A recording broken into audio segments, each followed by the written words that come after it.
السلام علیکم ورحمۃ اللہ تعالی وبرکاتہ۔ الحمد للہ وکفا وسلام علی حبیبہ المصطفیٰ اما بعد۔ بحمدہ تعالی وبکرم مصطفیٰ صلی اللہ تعالی علیہ وسلم۔ آج کی دوسری تراویح میں سورہ بقرہ کی تلاوت مکمل ہو چکی الحمدللہ، یعنی تقریباً 2.5 پارے اب تک آپ نے تلاوت سماعت کر لی۔ اللہ تبارک و تعالی مکمل قرآن عظیم کو صحیح تجوید کے ساتھ ہمیں پڑھنے اور آپ سب کو سماعت کرنے کی توفیق عطا فرمائے۔ قرآن پاک کی جو صورتیں اور جو آیتیں ہم تلاوت کرتے ہیں، آپ کو اندازہ ہوگا پہلے ہم تفسیر قرآن بیان کرتے تھے تو 5 پارے بیان کرنے میں ہمیں 7 سال لگ گئے تھے۔ تو یہاں روزانہ 1 پارے کی پوری تفسیر کیسے مکمل ہو سکتی ہے؟ اس لیے ہم چنندہ چند آیتوں کو آپ کے سامنے رکھتے ہیں تاکہ جو پڑھا ہے اس کو سمجھ کر کے بھی جائے کہ آج اللہ تبارک و تعالیٰ کے کلام میں ہم نے کیا کیا سماعت کیا، کون سا پیغام تھا۔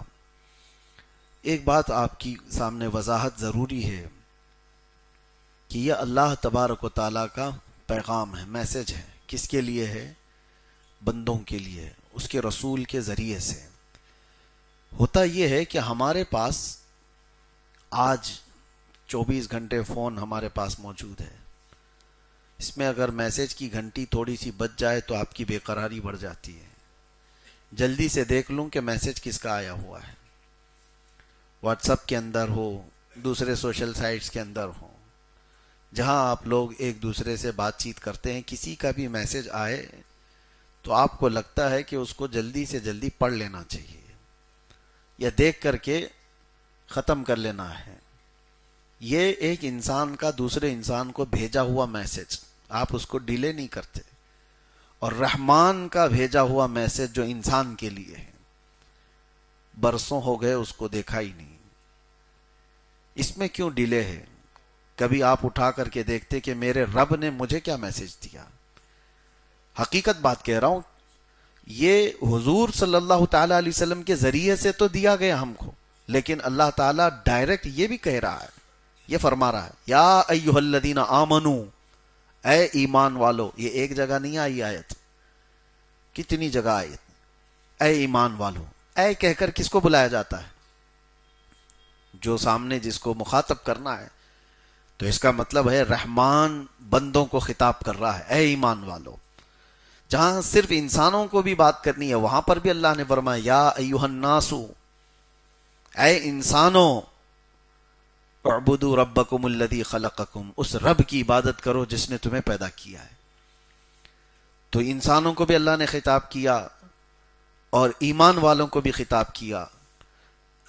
تو جس کو میسج آ رہا ہے کم سے کم وہ تو دیکھے کہ میرے لیے کیا پیغام ہے، میرے لیے کیا میسج ہے۔ اب ایک اور بات میں آپ کو بتاتا ہوں، آج کی دنیا ہے اس کے لیے۔ مثال کے طور پر آپ ہندوستان میں رہنے والے ہیں، آپ کی زبان ہندی ہے، ہندی میں بول چال کرتے، ہندی سمجھتے ہیں۔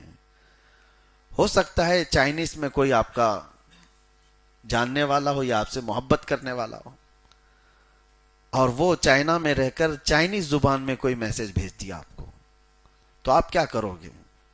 ڈیلیٹ کر کے ختم کر دو گے؟ لیکن اتنا تو پتا ہے کہ میرا چاہنے والا ہے، اس نے کچھ بھیجا ہے، تو آپ سب سے پہلا کام کرتے ہیں اس کا ٹرانسلیٹ معلوم کریں، کسی بھی ذریعے سے اس کو اس کا مطلب کیا ہے معلوم کریں، اور پھر جا کر کے گوگل سے ہی پوچھیں گے۔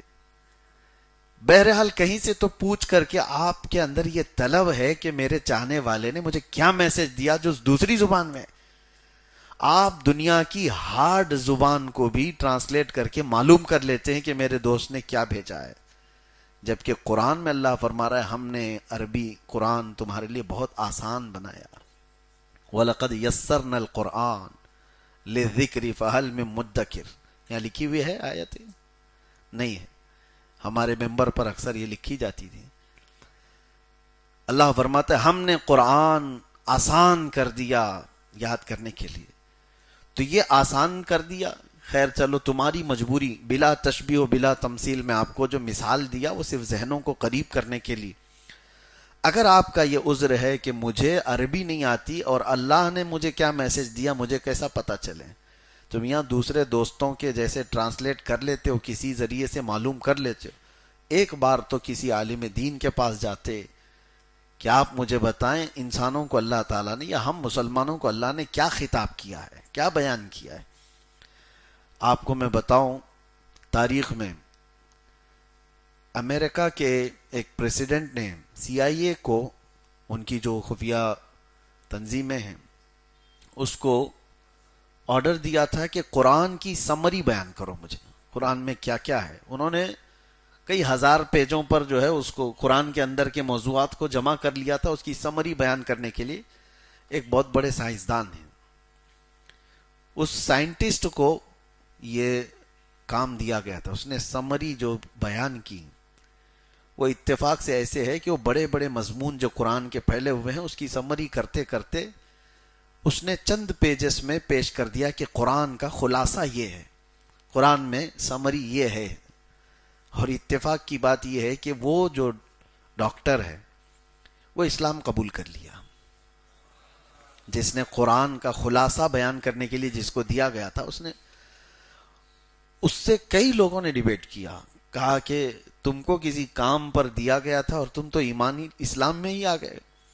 اس کے بعد زندگی بھر اس ڈاکٹر نے قرآن کی خصوصیات پر کئی کتابیں لکھی، کئی مضمون لکھے. ایک بار ایک یہودی بہت بڑے ڈاکٹر سے اس کا مکالمہ ہو رہا ہے، میں آپ کو بتا رہا ہوں.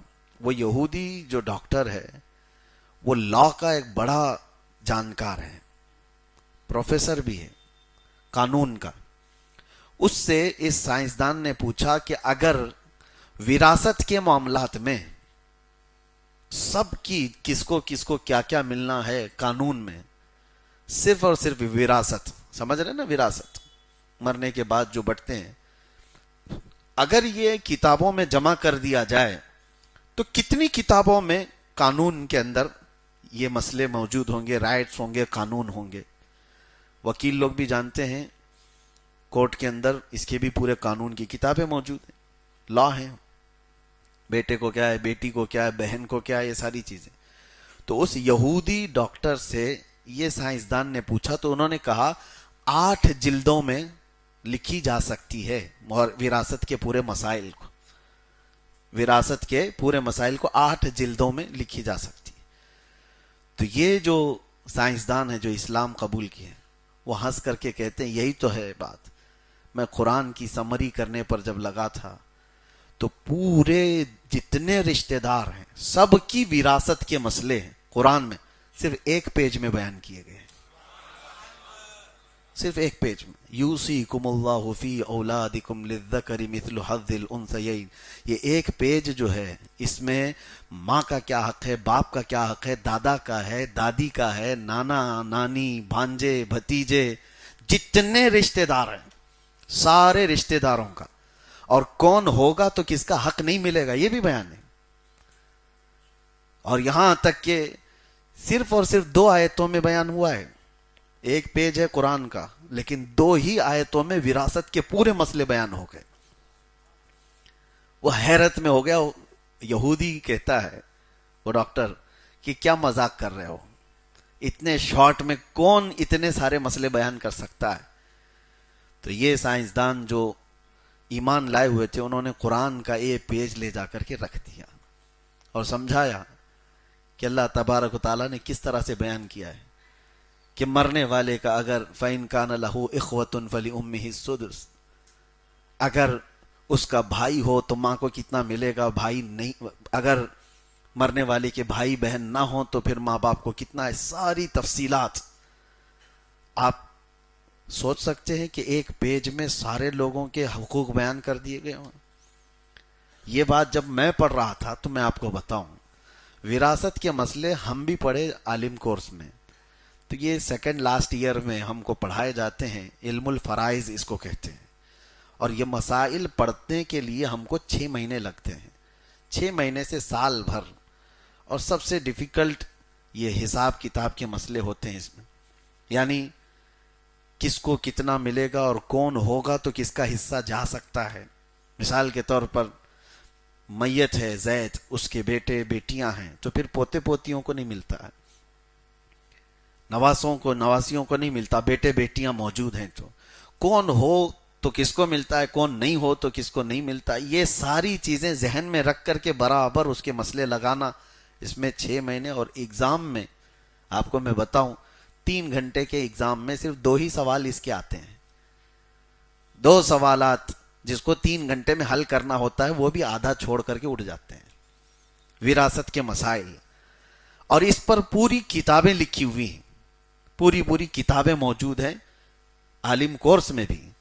لیکن آج مجھے حیرت ہوتی ہے کہ یہ ساری تشریحات انسان کر رہا ہے، لا بنا رہے ہیں، کورٹ میں لڑے جا رہے ہیں، 8 جلدوں کی کتابیں موجود ہیں، اور ان تمام علوم کو اس رب العالمین نے صرف 1 پیج میں بیان کر دیا. یہ ہے قرآن کا اعجاز. قرآن کو کوئی سمجھ ہی نہیں سکے گا اس انداز سے کہ وہ عام انسانوں سے کمپیئر کرتا ہو. بہرحال تو میں قرآن پاک کی پورے پارے کی تفسیر آپ کے سامنے لے کر نہیں بیٹھا. چند آیتیں، جیسے آج دوسرے پارے کے شروع میں ہی اللہ تبارک و تعالیٰ نے اپنے حبیب کی شان بیان کی. الگ الگ انداز سے حضور کی شان آئی ہے. وہ کیسے کہ رسول پاک صلی اللہ تعالیٰ علیہ وسلم جب مدینہ طیبہ میں موجود تھے، ایک محلہ ہے جہاں پر حضور ظہر کی نماز پڑھا رہے تھے، صحابہ پیچھے تھے.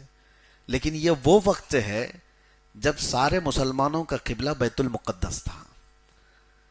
بیت المقدس فلسطین میں آج بھی ہے، مسجد اقصی، تو اس کی طرف منہ کر کے نماز پڑھ رہے تھے. بیت المقدس اس طرف ہے تو خانہ کعبہ اس کے اپوزٹ میں ہے، مدینے میں بالکل اپوزٹ سمتیں ہوتی ہیں. خانہ کعبہ ادھر ہے، بیت المقدس ادھر ہے. وہ پوری آیت کا خلاصہ میں آپ کے سامنے رکھ رہا ہوں. حضور نماز پڑھاتے ہوئے 2 رکعت ہو گئی تھی. حضور کے دل میں یہ خیال آیا کہ میرا قبلہ کعبہ ہوتا تو اچھا ہوتا. اور حضور کے دل میں یہ خیال آیا تو آپ صلی اللہ تعالیٰ علیہ وسلم اپنا چہرہ آسمان کی طرف یوں اٹھا رہے تھے. ٹھیک ہے، بس بات اتنی ہوئی. 4 رکعت ظہر کی ہے، 2 رکعت ہو چکی ہے اور چہرہ آسمان کی طرف اٹھا رہے ہیں. اسی اسنا میں جبرائیل امین آیت لے کر نماز میں ہی آ گئے. جو آیتیں آج ہم نے پڑھی ہیں یہ نماز کی حالت میں جبرائیل امین آیتیں لے کر آئے. قد نرا تقلب وجهک فی السماء، اے محبوب ہم آپ کا چہرہ آسمان کی طرف اٹھانا دیکھ رہے ہیں. فَلَنُوَلِّيَنَّكَ قِبْلَةً تَرْضَاهَا، ہم آپ کو اسی قبلے کی طرف پھیر دیں گے جس میں آپ کی رضا ہے. اس آیت کو اگر ترجمے کے اعتبار سے، مفہوم کے اعتبار سے اعلیٰ حضرت کے شعر میں سمجھنا ہو تو کلام اعلیٰ حضرت میں ایک شعر ملتا ہے، لوگوں کو سمجھ نہیں آئے. اعلیٰ حضرت فاضل بریلوی رحمۃ اللہ تعالیٰ علیہ فرماتے ہیں، خدا کی رضا چاہتے ہیں 2 عالم. سارا عالم، سارے کائنات کس کی رضا چاہتے ہیں؟ آپ کس کی رضا چاہتے ہیں؟ خدا کی رضا چاہتے ہیں 2 عالم، اور خدا چاہتا ہے رضا محمد صلی اللہ علیہ وسلم. خدا چاہتا ہے رضا محمد.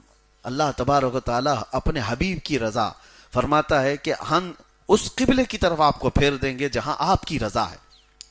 قبلتن ترضاہا فولی وجہک شطر المسجد الحرام. یہ تو بات چیت ہو رہی نا، اے رسول آپ کا چہرہ اٹھانا ہم دیکھ رہے ہیں اور ہم آپ کو اسی طرف پھیر دیں گے جس طرف آپ کی رضا ہے. ارے کوئی آرڈر آ رہا ہو تو اس سے پہلے یہ اعلان کر دیا جاتا ہے. مثال کے طور پر آپ نے کہا کہ یہاں پر یہ ہونا چاہیے، وہاں پر وہ ہونا چاہیے. آپ نے کہا ٹھیک ہے آپ کی خواہش ہے، ہم دیکھیں گے، آپ کے حساب سے ہی کریں گے. تو اس کا مطلب ہے کہ ہم کرنے کے لیے تیار ہیں. 1 دن لگ جائے، 2 دن لگ جائے، 8 دن کے بعد آپ کی پسند کے مطابق کر دیں گے. لیکن رسول کا معاملہ اپنے رب کے ساتھ ایسا نہیں ہے. اللہ فرما رہا ہے ہم آپ کا چہرہ اٹھانا دیکھ رہے ہیں اور ہم آپ کو اسی طرف پھیر دیں گے جس طرف آپ کی رضا ہے. لیکن اس میں دیر نہیں، فوراً آیت فولی وجہک شطر المسجد الحرام. دیر کس بات کی ہے محبوب؟ ابھی آپ اپنا چہرہ کعبے کی طرف کر لیں. یہ نہیں کہ ظہر ہو جائے عصر سے آپ کا قبلہ بدل جائے گا، یا آج پورا کر لیجئے کل سے آپ کا قبلہ بدل جائے گا. نہیں، نماز کی حالت میں ہے حضور. 2 رکعت بیت المقدس کی طرف ہو چکی ہے. اللہ فرما رہا ہے ابھی کے ابھی آپ اپنا چہرہ خانہ کعبہ کی طرف کر لیں، اور یہ قبلہ بدل دیا گیا، اور اسی وقت حضور چہرہ پھیر لیے خانہ کعبہ کی طرف، اور جو پیچھے تھے وہ چل کر کے صحابہ حضور کے پیچھے آ گئے، اور ایک نماز میں یعنی سب چلے پھرے، جو صحابہ ظاہر سی بات ہے حضور کا چہرہ اگر پھر گیا تو مقتدیوں کے سامنے ہو گیا، تو مقتدی کیا آمنے سامنے ہوں گے؟ تو مقتدی سب وہ صحابہ تھے، حضور کے پیچھے آ گئے۔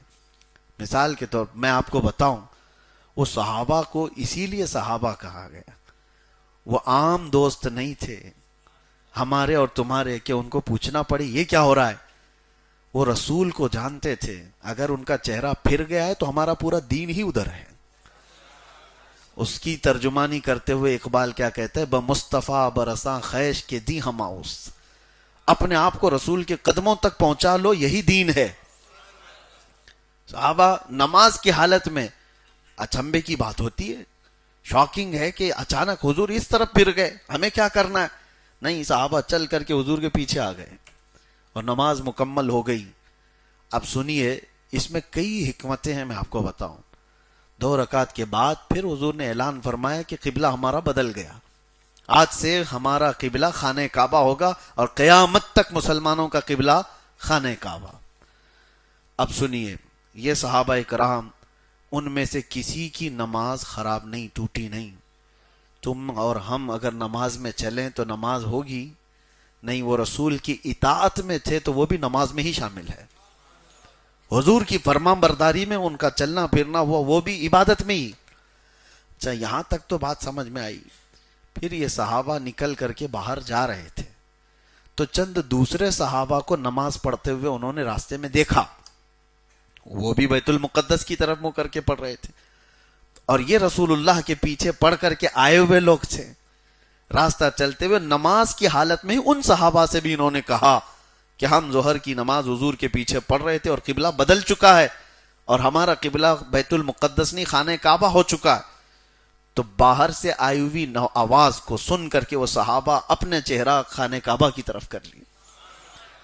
اب مسئلہ میں آپ کو بتاؤں، یہاں ہم نماز پڑھ رہے ہیں، باہر سیڑھی پہ کھڑے ہو کر کے کسی نے اللہ اکبر بھی کہہ دیا اور آپ جھک گئے رکوع میں، سب کی نماز گئی، نماز فاسد ہو گئی۔ باہر والے کی اقتدا نہیں کر سکتے، امام کی اقتدا کر سکتے ہو، جو تمہاری نماز کا امام ہے بس اس کی آواز پر تم رکوع سجدہ کر سکتے ہو۔ باہر کھڑا ہوا اگر کوئی تکبیر بول دیا جو نماز میں نہیں تھا، حالانکہ غلط بات نہیں کہہ رہا ہے، وہ بھی اللہ اکبر ہی کہہ رہا ہے، اس کے باوجود بھی باہر والے کی اقتدا کرنے سے نماز فاسد ہو گئی، نماز سے تم نکل گئے۔ لیکن وہ صحابہ کا معاملہ دیکھیں، وہاں باہر والے صحابہ کہہ رہے ہیں کہ قبلہ بدل گیا ہے، یہ پھر بھی گئے اور ان کی بات کو مان کر نماز بھی پڑھ لیے۔ وجہ یہ ہے کہ تمہارا اور ہمارا بولنا اور ہے، وہ صحابہ جس کی بات پہنچا رہے تھے وہ رسول اللہ کی بات تھی، وہاں تو اطاعت ضروری ہے، وہاں تو ماننا ہی ہے، وہاں نہ ماننے سے خرابی آ جائے گی۔ بہرحال اس بات پر یہودیوں نے بہت واویلا مچایا تھا، وما انت بتابع قبلتهم وما بعضهم بتابع قبلة بعض۔ یہاں پر اللہ تعالیٰ نے قبلے کے متعلق بہت ساری باتیں ارشاد فرمائی۔ یہودیوں نے طعن و تشنیع کیا تھا کہ یہ کیسے ہے کہ ان لوگوں نے قبلہ بدل لیا، اب تک کسی کا قبلہ بدلا نہیں تھا، فلاں فلاں باتیں۔ تو اللہ تبارک تعالیٰ نے اپنے حبیب صلی اللہ تعالیٰ علیہ وسلم کو یہ آیتیں اتار کر فرمایا، آپ ان سے کہیں نہ تم ہمارے قبلے کے پیروکار ہو اور نہ ہم تمہارے قبلے کے پیروکار ہیں۔ قبلہ کیا ہے یہاں سے سمجھ میں آ گیا۔ قبلہ خانہ کعبہ ایک مرکز کے لیے بنایا گیا، اصل قبلہ تو وہ ہے جس کی طرف یعنی حضور صلی اللہ تعالیٰ علیہ وسلم نے چہرہ کیا، حضور کا چہرہ ہی قبلہ ہے۔ اگر حضور نہ پھرتے تو قبلہ کو کون پہچانتا؟ اگر حضور اس طرف منہ کر کے نہ کھڑے ہوتے تو کیا کوئی اس خانہ کعبہ کی طرف منہ کر کے کھڑا ہوتا؟ اصل قبلہ تو حضور کی ذات ہے۔ حاجیو آؤ شہنشاہ کا روزہ دیکھو، کعبہ تو دیکھ چکے کعبے کا، ہاں وہ کعبے کا کعبہ ہے، وہ قبلہ ہے، اصل ہے۔ اب یہاں پر ایک اور مسئلہ میں آپ کو بتاتا ہوں کہ اللہ تبارک و تعالیٰ نے رسول اللہ صلی اللہ تعالیٰ علیہ وسلم کی رضا پر قبلہ بدل دیا. اور نبیوں میں میرے آقا کی ایک خصوصیت ہے، یہ حضور پاک صلی اللہ تعالیٰ علیہ وسلم کی ایک خصوصیت ہے. آپ پہلے کی امتوں کو دیکھیں گے تو پہلے کی امتوں میں قبلہ جو ہے بیت المقدس رہا ہے کچھ نبیوں کا، اور کچھ نبیوں کا خانہ کعبہ بھی بتایا گیا ہے. لیکن جس نبی کا قبلہ جو تھا وہ زندگی پر ان کا وہی قبلہ رہا. صرف حضور پاک کی خصوصیت ہے کہ حضور صلی اللہ تعالیٰ علیہ وسلم بیت المقدس کے بھی امام اور خانہ کعبہ کے بھی امام، دونوں قبلوں کے امام ہیں آپ. اسی لیے آپ کا لقب ہے امام القبلتین. امام القبلتین، عربی میں قبلتین کہتے ہیں، دو قبلوں کا امام. اب یہ صرف نبی پاک صلی اللہ تعالیٰ علیہ وسلم کی خصوصیت ہے کہ میرے آقا دونوں قبلوں کے امام ہیں. اب ہمارے لیے مسئلہ یہ ہے کہ مسجد قبلتین مدینہ طیبہ میں موجود ہے، جہاں یہ قبلہ بدلنے کا واقعہ ہوا وہاں آج ایک مسجد بنی ہے، اس کی زیارت بھی ہوتی ہے، لوگ جاتے ہیں. لیکن کچھ لوگوں کے ذہن میں ایسا ہوتا ہے کہ ہم بھی 2 رکعت ادھر منہ کر کے پڑھیں، 2 رکعت ادھر منہ کر کے پڑھیں. یہ جہالت ہے. نہیں، ایک بار قبلہ بدل گیا، میرے نبی پاک صلی اللہ تعالیٰ علیہ وسلم نے فرمایا اب خانہ کعبہ قیامت تک کا قبلہ ہے، کوئی اس کو بدل نہیں سکتا. دوسری چیزیں یہ قبلہ بدلنے کے احکام، اور اسی پارے میں اللہ تبارک و تعالیٰ نے شہیدوں کی زندگی بیان فرمائی. فرمایا جو اللہ کی راہ میں مارے جائیں انہیں مردہ نہ کہو، وہ زندہ ہیں اور تمہیں اس کا شعور نہیں. وہ کیسے زندہ ہیں؟ وہ عالم برزخ، موت کے بعد قیامت تک ہماری موت ہوگی، مرنا ہے، اور اس کے بعد قیامت کے دن اٹھنا ہے. اس پر یقین ہے کہ نہیں ہے؟ اس پر اگر یقین نہیں رہا تو آدمی کافر ہو جائے گا. ہمارے ایمان کا حصہ ہے مرنے کے بعد دوبارہ زندہ ہونا. لیکن اس کے بیچ والا جو گیپ ہے، موت کے بعد سے لے کر قیامت تک کا جو سفر ہے، اس کو کہتے ہیں عالم برزخ.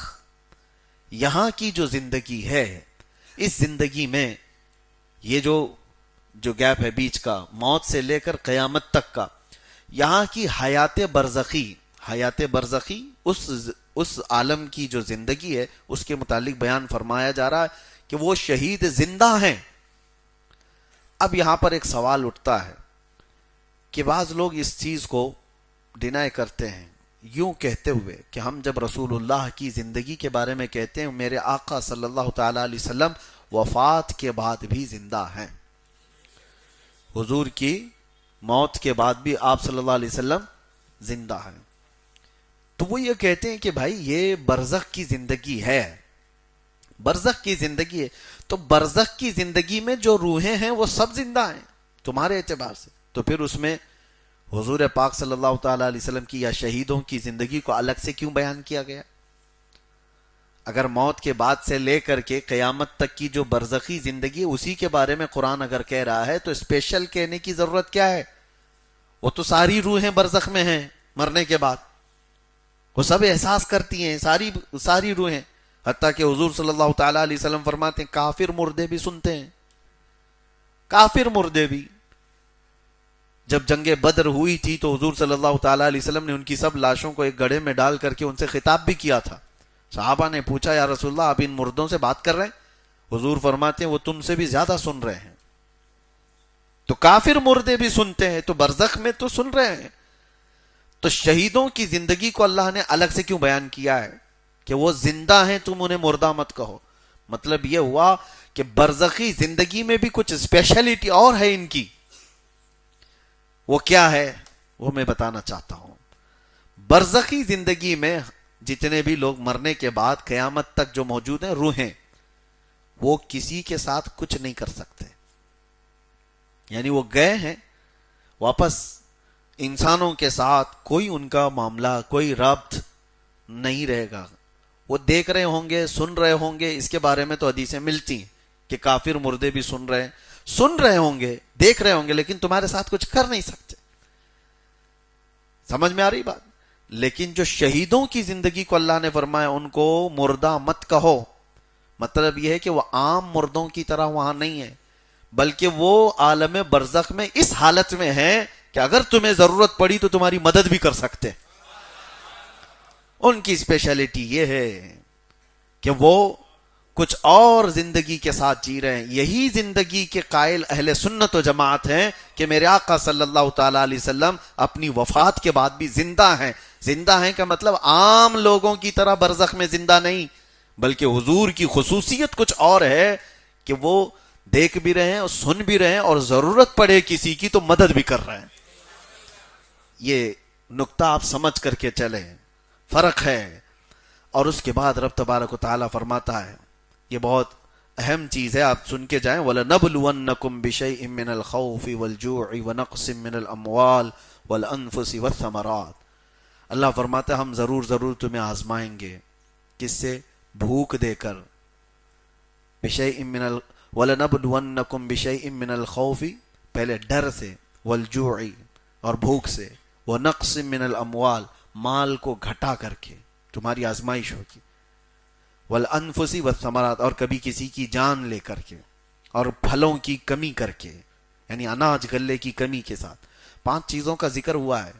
ڈر کے ذریعے سے آزمائش، ڈر اور خوف پھیل جائے گا تمہارے درمیان تو یہ تمہاری آزمائش.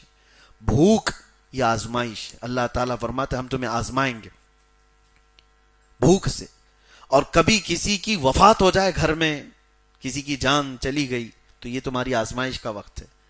کہا گیا ہے کہ اللہ تبارک تعالیٰ فوراً فرشتوں کو بھیجتا ہے، اس گھر میں جاؤ، دیکھو اس کے بھائی کا انتقال ہوا، بہن کا انتقال ہوا، ماں کا یا بھائی باپ کا، وہ لوگ میرے بارے میں کیا کہہ رہے ہیں.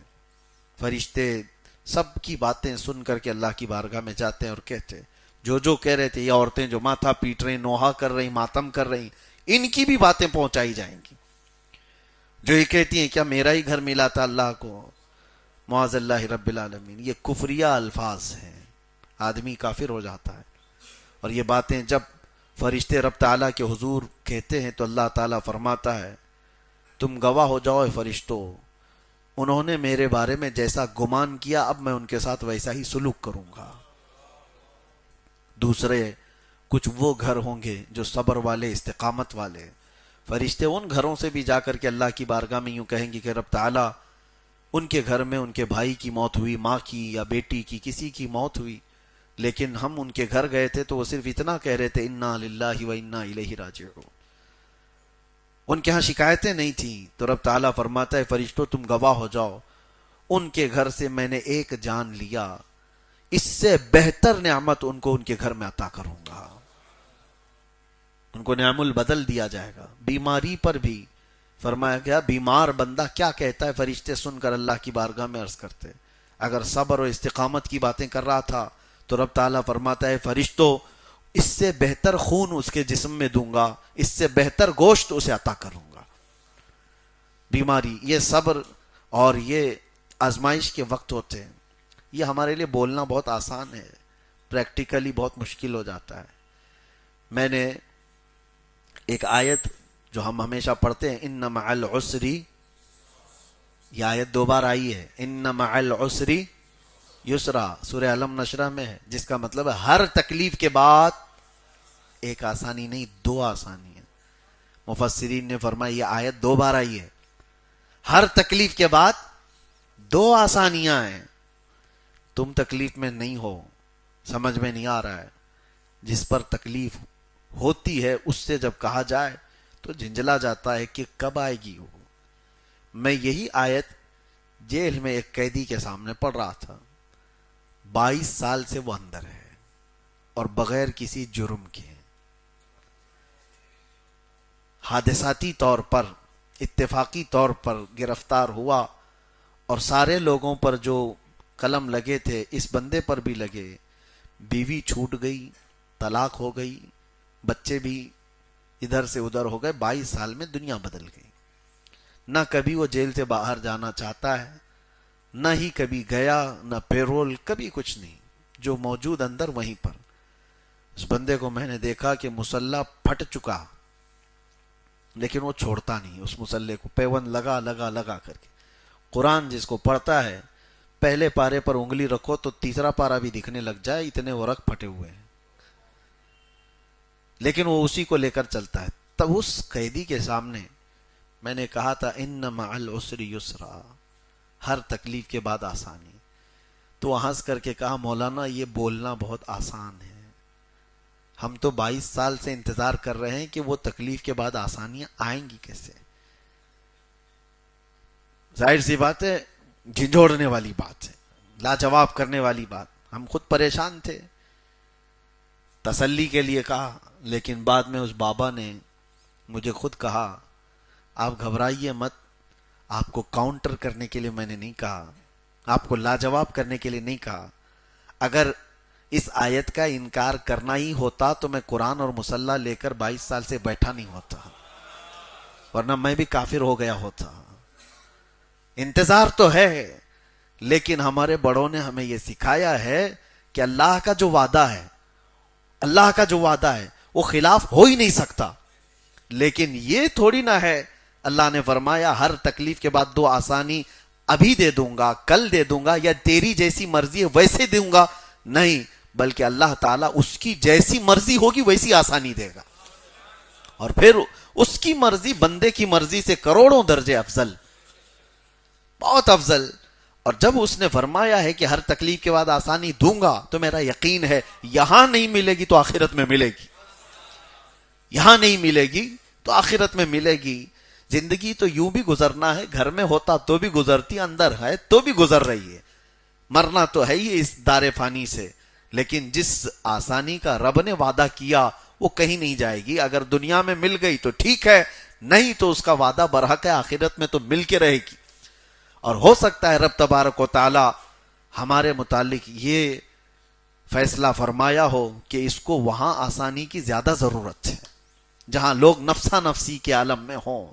وہاں جب رب تبارک و تعالی فرمائے کہ بندے تو 25 سال میرے لیے قید کی زندگی گزار کر کے آیا، اب آ تجھے بغیر حساب کے جنت دیتا ہوں، تو یہ آسانی اس سے بڑھ کر کے اور کیا چاہیے. جب محشر میں بڑے بڑے متقی لرز رہے ہوں، پریشان ہوں، نمازوں والے، حج والے ڈر رہے ہوں، کپ کپا رہے ہوں، وہاں جب رب تبارک و تعالیٰ کسی کو پکار کر کہے تو نے جو تکلیفیں دنیا میں اٹھائی تھی، میں نے وعدہ کیا تھا ہر تکلیف کے بعد آسانی، دنیا میں نہیں دیا، یہاں دیتا ہوں، تیرا حساب نہیں ہوگا. اس سے بڑھ کر کے کوئی اور آسانی ہے؟ تو اسی لیے اللہ تبارک و تعالیٰ نے جو فرمایا اس سے آس لگا کر کے رہیں. اگر تکلیفوں کے بعد ہماری آسانی یہاں نہیں ملی تو گھبرانے کی ضرورت نہیں. کہاں ہے قرآن کا وعدہ نہیں آتی آسانی، پریشانی کی پریشانی، پریشانی کی پریشانی. صبر رکھو، رب تبارک و تعالیٰ ہمارے حق میں زیادہ بہتر جانتا ہے کہ وہ آسانی ہمیں کہاں ملنا چاہیے. اور ایک بات بتاؤں، چلو آپ تو چاہتے ہیں کہ یہی آسانی مل جائے، میں ٹھوکر کھایا ہوں، نقصان اٹھایا ہوں، بڑی پریشانی میں ہوں، اور اللہ فرما رہا ہے ایک تکلیف کے بعد 2 آسانی اللہ نے دے دیا. یہاں پر تم کو 2 آسانیاں نہیں 4 آسانیاں دے دیا، مال بھی دے دیا، انعام بھی دے دیا. تمہیں اگرچہ سمجھ میں نہیں آ رہا ہے، تکلیفوں کے بعد اللہ تعالیٰ نے آسانی دیا ہے، لیکن تمہیں اگر لگ رہا ہے کہ نہیں ملی ہے تو سوچو جس وقت موت کے بعد قبر کی زندگی شروع ہو اور قبر میں سخت گیر فرشتے آ جائیں اور پھر نمازوں کا، روزوں کا، ساری چیزوں کا ہمارے سامنے کھول دیا جائے، پھر عذاب کے لیے وہ فرشتے تیار کھڑے ہوں. اس وقت مجھے بتاؤ اگر یہ اعلان ہو جائے کہ فرشتوں ہٹ جاؤ، اس کی تکلیفوں کے ہر تکلیف کے بدلے 2 آسانیاں میں قبر میں اس کو دے رہا ہوں، تو بتاؤ اس سے بہتر جگہ تمہیں اور کوئی ہے؟ یہاں کی زندگی تو گزر ہی جائے گی، کہ قبر کی اور حشر کی زندگی میں اگر آسانیاں مل گئی تو سمجھ لو یہ رحمان کا بہت بڑا انعام ہے. اور اسی لیے دعا یہ کرو کہ اللہ تبارک و تعالی، ہاں یہ حدیث میں ہے، کچھ بندے ایسے ہوں گے قیامت کے دن اللہ تعالیٰ فرمائے گا پہاڑ جیسی اس کی کچھ نیکیاں، اسے کہا جائے گا یہ تیرا ہے، وہ کہے گا اتنی نیکیاں تو کیا نہیں تھا مولا میں. تو رب تعالیٰ فرماتا ہے تو روزانہ دعا مانگتا تھا اور تیری ہر دعا میں نے دنیا میں دی نہیں، لیکن جتنی تو نے مانگا وہ سب میں نے آخرت کے لیے جمع کیا تھا، اور یہ وہ ہیں جو میں نے تجھے دنیا میں نہیں دیا تھا وہ سب یہاں پر ہے، یہ لے جا اور جنت میں داخل ہو جا. سنو حدیث پاک میں میرے آقا فرماتے بندہ یہ تمنا کرے گا اے اللہ کاش دنیا میں میری کوئی دعا قبول نہیں ہوتی، سب کا سب آخرت میں ملتا تو آج میں یہاں آخرت میں بادشاہ بن کر جا رہا ہوتا. تو بہرحال صبر ضروری ہے. یہ دو چیزیں. اب یہی وقت گزرتا چلا جاتا ہے, ہم ایک آیت کو بھی تفصیل سے بیان نہیں کر پاتے. ایک آیت ہے, اللہ تعالیٰ فرماتا انما حرم علیکم المیتۃ والدم ولحم الخنزیر وما اہل بہ لغیر اللہ. 4 چیزوں کے حرام ہونے کا ذکر یہاں پر قرآن میں آیا ہے. اللہ فرماتا ہے بے شک اللہ تعالیٰ نے تم پر حرام کیا ہے مردہ کھانا. مردہ کھانا اللہ حرام فرمائے. مردہ کوئی بھی جانور, وہ چاہے حلال جانوروں میں مرغی ہو, مرغا ہو, بیل, بکری, یہ سب جو بھی اگر مر گئے تو ان کا کھانا حرام ہے. اور خون والدم, اللہ فرماتا ہے خون کا کھانا تمہارے لیے حرام ہے. ولحم الخنزیر, اور سور کا گوشت, اس کا کھانا حرام اللہ تعالیٰ نے فرمایا. وما اہل بہ لغیر اللہ, اور جو اللہ کے علاوہ کسی دوسرے کے نام پر چھوڑے گئے ہوں, کسی بھی نام پر اللہ کے علاوہ دوسرے نام پر ذبح ہوا ہو, دوسرے کے نام پر چھوڑا گیا ہو, تو ایسا جانور کھانا بھی آپ کے لیے اللہ نے حرام فرمایا. 4 چیزوں کا ذکر آیا ہے اور ان کے نقصانات اتنے زیادہ ہیں. میں آج سوچا تھا اسی پر آپ کے سامنے گفتگو کروں کہ خنزیر کے گوشت کو حرام کیوں کہا. کبھی آپ نے ریسرچ کیا ہو تو معلوم ہوگا. خنزیر کے اندر جتنی شہوت ہے وہ دنیا کی سب سے غلیظ, وہ ایسا جانور ہے غلاظت میں رہتا اور غلاظت کھانا اس کے لیے نارمل چیز. اور جس جانور کو بندہ کھاتا ہے اس کی حرکتیں اس کے اندر آنے لگتی ہیں. اسی لیے انگریزوں میں شہوت زیادہ ہے, وہ عیاش اوپن رہنے والے. خنزیر کا اور سور کا گوشت کھانے کی عادت وہاں بہت زیادہ ہے.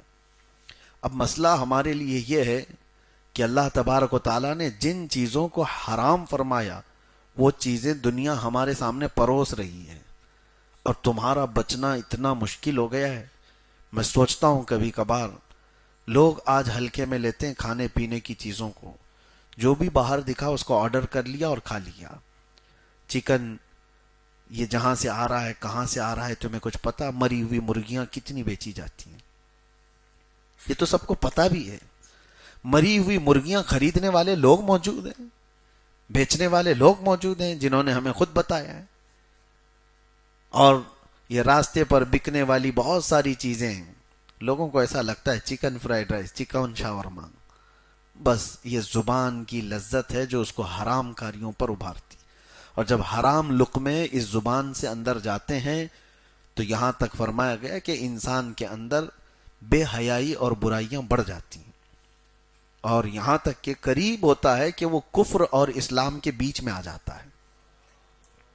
وہ ہر گناہ کو, ہر برائی کو ہلکے میں لینے لگ جاتا ہے. کیوں؟ حرام روزی اس کے اندر جا رہی ہے. خاص طور پر اس کا یہ 4 چیزیں. اور قرآن میں اللہ نے فرمایا خون کا کھانا حرام ہے. کبھی کبھار یہ دیکھا گیا ہے کہ لوگ جو ہے دیہاتوں میں تو خون قصاب لوگ جمع کرتے ہیں ایک کٹوری میں, اور وہ کلیجی کی طرح بن جاتا ہے, اور اس کو بھی بیچتے ہیں اور اس کو بھی کھاتے ہیں, اس کو بھی بناتے ہیں. معاذ اللہ رب العالمین, یہ سخت حرام ہے. اور یہ تو چلے آپ کو گھن لگ رہی ہے کہ لوگ کیسے کٹوری میں خون کو جمع کر کے اس کو کلیجی کی طرح بنا کر کھا لیتے ہیں, لیکن بسا اوقات یہ دیکھا گیا ہے کہ گوشت کے اندر بھی خون لگا رہ جاتا ہے. چکن میں بھی, مرغی کے گوشت میں بھی, اور کئی گوشت میں بھی ایسی کہ ذبح کرنے کے بعد جو بہہ گیا خون, لیکن کچھ خون جمع رہ جاتا ہے اگر وہ کافی بڑی مقدار میں, اور ویسے ہی اس کو پکا لیا تو اس نے حرام پکایا ہے. عورتوں کو بھی چاہیے کہ خوب اچھی طرح سے گوشت کو دھلا جائے کہ وہ بچے ہوئے خون کے اثرات بھی اس کے اندر نہ موجود ہو. 2 چیزیں ہو گئی, خون کا اور مردار کا. اور خنزیر کا گوشت, اس کو آج اتنا عام کر دیا گیا ہے یورپ میں, ویسٹرن کنٹریز میں اس کو عیب بھی نہیں سمجھا جاتا پورک, اور اس کو الگ الگ کوڈ کے ذریعے سے دنیا بھر میں پھیلایا جاتا ہے. اب اس کی چربی کا الگ استعمال ہے, اس کی ہڈیوں کا الگ استعمال ہے, اس کی جلد کا, اس کی اسکن کا الگ استعمال ہے. تو خنزیر کا استعمال, اس کی فارمنگ دنیا میں سب سے زیادہ کی جاتی ہے. چکن کی فارمنگ تو بہت بعد میں کی جانے لگی, لیکن خنزیر کی, سور کی فارمنگ بہت پہلے سے ہو رہی ہے, اور اس کو بہت بڑے پیمانے پر اس کی فارمنگ ہوتی ہے اور اس کو پروسا جاتا ہے. حضرت سیدنا عبد القاہر بغدادی رضی اللہ تعالیٰ عنہ، آج سے تقریباً 700 سال پہلے کے بزرگ ہیں، ان کی کتاب ہے. انہوں نے بہت سارے آگے کی باتیں ہیں جس کو آپ سمجھتے ہیں بھوشمانی کہتے ہیں.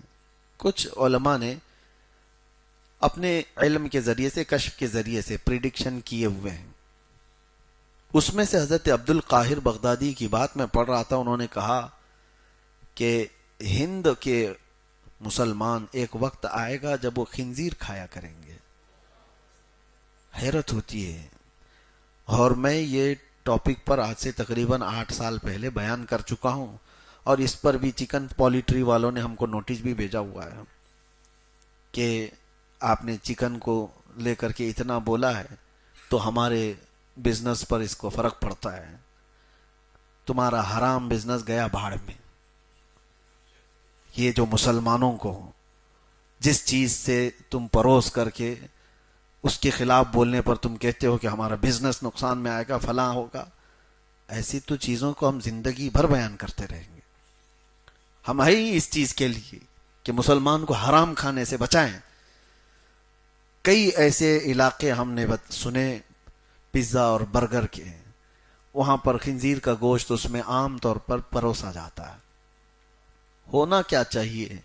اب آپ ڈرے تو ہیں، لیکن میرے عزیزو اتنا احتیاط رکھو اپنے کھانے پینے میں، اتنا احتیاط رکھو کہ باہر کے کسی بھی سورس سے آنے والی چیز بغیر تحقیق کے آپ نہ کھائیں. جب تک آپ کو اس کے حلال ہونے کا یقین نہ ہو تب تک آپ نان ویج کو نہ ہاتھ لگائیں. آج کے دور کی آپ کے لیے سب سے بڑی ضرورت ہے. ایک بار کسی کے پیٹ میں حرام لقمہ جاتا ہے تو اس کی نسلوں پہ بھی اثر کرتا ہے. گھر تو گھر، اس کی نسلوں پہ بھی اثر کرتا ہے. بے ادب بچے، بدتمیز بچے پیدا ہوتے ہیں. رزق حرام ہوتا ہے. تو اس چیز کا لحاظ رکھیں. کھانے پینے میں ہمارے حلق سے اترنے والی چیز، گوشت کھانا واجب اور فرض نہیں ہے. فرض نہیں ہے. ہاں، بغیر اس کے زندہ بھی رہ سکتا ہے آدمی. تو جہاں ایسی نوبت ہے، کسی ایسی جگہ پر آپ گئے ہوئے ہو جہاں آپ کو لگتا نہیں ہے کہ یہاں حلال طریقے سے ذبح ہوا ہو، تو آپ کو ضروری نہیں ہے کہ فرض اور واجب ہے کہ گوشت کھا ہی کے رہوں گا. لوگ اتاولے ہو جاتے ہیں کہ یہاں یہ نان ویج نہیں مل رہا ہے تو کیسے چلے گا. کیوں نہیں چلے گا؟ کیسے نہیں چلے گا؟ کچھ لوگ بیڑی سگریٹ والے جو بولتے ہیں کہ نہیں 1 گھنٹے بھی نہیں رہ پاتے ہیں، میں ان سے پوچھتا ہوں پھر سحری سے افطاری تک کیسے رہتے ہیں؟ بغیر اس کے رہتے ہیں. نظام تم نے دماغ میں بنایا ہے. اللہ نے جسم کو ایسا بنایا ہے کہ تم چاہو تو اس کو اپنے ہاتھ میں رکھو. تم جس طرح سے اس کو ٹریننگ دیتے ہو یہ جسم ویسا ہی قبول کرتا ہے. تو کھانے پینے میں احتیاط یہ بہت ضروری ہے. اور اخیر میں اللہ نے فرمایا وَمَا أُهِلَّ بِهِ لِغَيْرِ اللَّهِ، اور جو اللہ کے علاوہ دوسرے کے نام پر چھوڑے ہوئے جانور ہیں ان کو بھی کھانا حرام ہے. اب یہ آیت جو ہے اس کو کچھ وہابی لوگ ہمارے اوپر بھی فٹ کرتے ہیں. کہتے ہیں دیکھو قرآن میں یہ فرمایا گیا اللہ کے علاوہ دوسرے کے نام پر چھوڑے ہوئے جو جانور ہیں ان کو کھانا حرام ہے. تو سنی لوگ غوث پاک کے نام پہ بکرے چھوڑتے ہیں، غریب نواز کے نام پر بکرا ہے. یہاں میں آپ کو بتاؤں فرق کیا ہے. کفار و مشرکین کے بارے میں یہ کہا گیا ہے کہ جب وہ ذبح کرتے تھے تو اپنے دیوی دیوتاؤں کے نام پر بلی چڑھاتے تھے، ان کے نام پر کاٹتے تھے. اس کی حرمت قرآن میں بیان کی گئی. اگر کسی بکرے کو بزرگوں کے نام پر ایسی چھوڑا گیا ہے تو صرف اس کو نسبت دی گئی ہے، لیکن جب ذبح کیا جاتا ہے تو بسم اللہ ہی. ہاں، کبھی غوث پاک کا نام لے کر ذبح نہیں کریں گے. غریب نواز، ارے ہم تو حضور صلی اللہ علیہ وسلم کا نام لے کر کے بھی ذبح نہیں کر سکتے، کسی کا نہیں. ذبح کرنے کے لیے صرف اور صرف اللہ کا نام. تو آیت میں اللہ نے یہ بیان فرمایا ہے جو اللہ کے علاوہ دوسرے کسی کے نام پر ذبح کیے ہوئے ہوں، حلال کیے گئے ہوں، حلال کر مطلب ذبح کیے گئے ہوں، ان جانوروں کا کھانا حرام ہے. اور بیچارے کچھ لوگوں نے ہمارے اوپر فٹ کیا ہے. غوث پاک کے نام پر یہ لوگ چھوڑے ہوئے ہیں، غریب نواز کے نام پر چھوڑے ہوئے ہیں. ان کو پتہ نہیں ہے یہ خود بھی جو ہے اگر اس طرح سے دیکھا جائے تو بکرے تو بہت سارے لوگوں کے نام پہ چھوڑے ہوئے ہیں. اب مثال کے طور پر کسی نے خرید کر آپ بکرا خرید کر کے لائے تو یہ تو نہیں کہیں گے نا کہ ڈاکٹر کا بکرا ہے. یہ تو کہیں گے یہ تو احمد کا بکرا ہے, زید کا بکرا ہے, خالد کا بکرا ہے. نام تو دیا نا, جس کا بکرا ہے اس کا نام دیا. تو بیچارے یہ وہاں بھی بولیں گے کہ یہ احمد کا بکرا حرام ہو گیا, خالد کا بکرا حرام ہو گیا, کیونکہ اس کے نام پر آ گیا. تو دیونار کے سارے بکروں کو کہو اللہ کے بکرے ہیں, یہ نہیں کہیں گے. اور دوسرے یہ تو نام کے بکرے ہو گئے, اور کچھ تو ہوتے ہیں راجستھانی بکرا, پنجابی بکرا, یو پی کا بکرا, تو پھر علاقے کا بھی نام دے دیے تو بھی بکرا حرام ہو جائے. اس کا مطلب سمجھو کہ بکرے کو یا کسی بھی جانور کو کسی غیر کے نام پر ذبح کیا گیا تب وہ حرام ہے. زندگی میں اس کو نسبت دی گئی ہے تو کوئی حرج نہیں, بلکہ وہ نسبت دینے سے ممتاز ہو جاتے ہیں. بزرگوں کے نام سے اگر کسی جانور کو نسبت بھی مل جاتی ہے تو وہ ممتاز ہوتے ہیں. قرآن میں اس کا ذکر ہے, اصحاب کہف کا کتا. ہاں, اصحاب کہف کا کتا, جو اصحاب کہف کے ساتھ کتا چلتا رہا, ان کے ساتھ غار میں جا کر سویا بھی. حدیث میں ملتا ہے کہ جانوروں کو قیامت کے دن معدوم کر دیا جائے گا, ختم کر دیا جائے گا, لیکن اصحاب کہف کا کتا ان کے ساتھ جنت میں بھی جائے گا. ارے کتا, وہ 7 لوگ یا 8 لوگ جتنے تھے اصحاب کہف, ان کی صحبت اختیار کیا اللہ والوں کی, کتا ہو کر کے جنت میں گیا.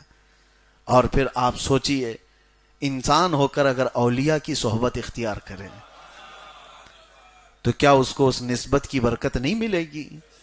ہاں, اسی لیے امام اہل سنت فاضل بریلوی رحمۃ اللہ تعالی علیہ کا یہ شعر سمجھو.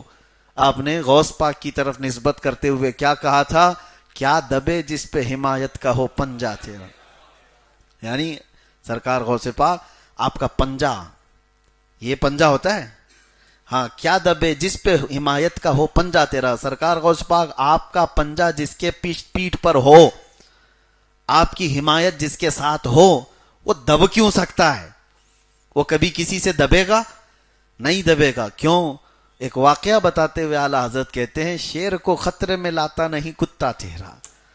خطرے میں لاتا نہیں مطلب ڈینجر کا مطلب نہیں ہے, خطرہ خاطر میں لاتا نہیں, یعنی دل پہ ذرا برابر پرواہ بھی نہیں کرتا کہ سامنے شیر کھڑا ہے. کون؟ دربار غوث کا کتا. واقعہ تھا کہ آپ کے دربار پر ہڈیاں کھا کر پلنے والا ایک کمزور کتا سرکار غوث پاک رضی اللہ تعالیٰ عنہ کے ہاں, اور لنگر کا کھا کر کے پلتا تھا. اس محلے میں حضرت احمد جام ایک بزرگ تھے بغداد کے, وہ شیر کی سواری کرتے تھے, اور وہ جس محلے میں جاتے تھے ایک گائے کی قربانی دینی پڑتی تھی. باری باری ان کا شیر جاتا تھا. غوث پاک کے محلے میں جب پہنچا تو انہوں نے قاصد بھیجا کہ جاؤ ان کے لنگر سے ایک گائے لے کے آؤ ہمارے شیر کے لیے. لوگ آئے, غوث پاک سے کہا, آپ نے منع نہیں فرمایا, کہا لے جاؤ لنگر سے ایک گائے ان کے شیر کے لیے. لے کر کے گئے. اب میں یہاں گائے کا ذکر کر رہا ہوں, کہیں اس کو کنٹروورشل نہ بنا دیا جائے. ہاں بھائی, وہ شیر کھا رہا تھا, تو شیر کے لیے وہاں بھیجا جا رہا تھا, ہمارے لیے نہیں ہے. تو غوث پاک رضی اللہ تعالیٰ عنہ نے لنگر سے گائے کو بھیج دیا, لیکن ساتھ میں وہی کمزور کتا بھی پیچھے پیچھے چل پڑا. وہ چلا, اور اس کے بعد جیسے ہی بھوکا شیر گائے پر جھپٹ رہا تھا, دم زدن میں دنیا نے دیکھا کہ یہ لاغر کمزور کتا چھلانگ لگا کر اس شیر پر حملہ آور ہوا اور دم زدن میں 2 ٹکڑے کر کے رکھ دیا. کبھی ہوتا ہے ایسے؟ شیر کو یہ کتا پھاڑ کر کے رکھ دیا. احمد جام جو بزرگ سواری کرتے تھے وہ کھڑے ہو گئے, دیکھنے لگے کہ ایک لاغر اور کمزور کتا میرے شیر کو شکار کر گیا. پھر پوچھا یہ کہاں کا ہے؟ لوگوں نے بتایا دربار غوث کی ہڈیوں پر پلتا ہے. اب یہی بات ہے, یہ نسبت کی بات ہے. تم یہ مت دیکھو کہ یہ کمزور ہے, لاغر ہے, یہ دیکھو کہ نسبت کہاں سے رکھتا ہے.